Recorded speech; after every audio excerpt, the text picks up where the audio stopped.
presented by Leela Entertainment. त्रिवेणी बाबू कुशवाहा त्रिवेणी recording studio Marhaura.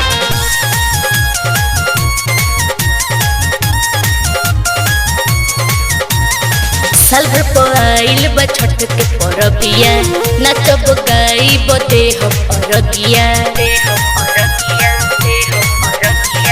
साल भर पआइल बा छठ के परबिया नाचब गाइब देह परगिया।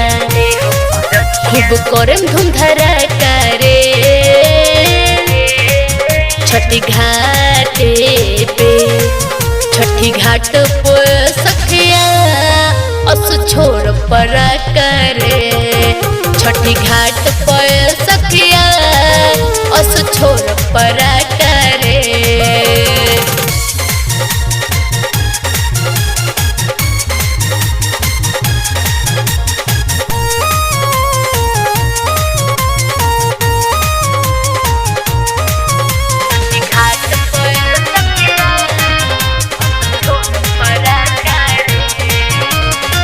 जोड़े नारियल जोड़े उखिया मंगाइब जोड़े जोड़े सुपवा में नींबुआ सजाइब।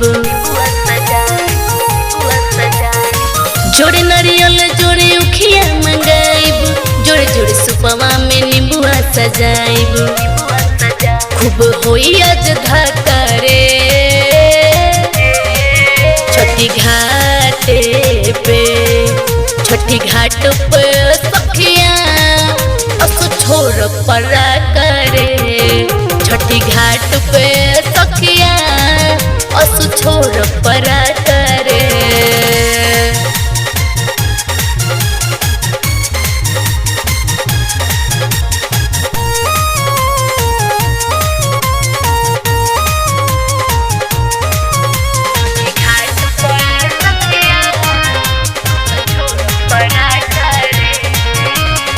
चंदा के गीत होई डीजे पे बजा के नाची खूबी किया रे कोमर हिला के।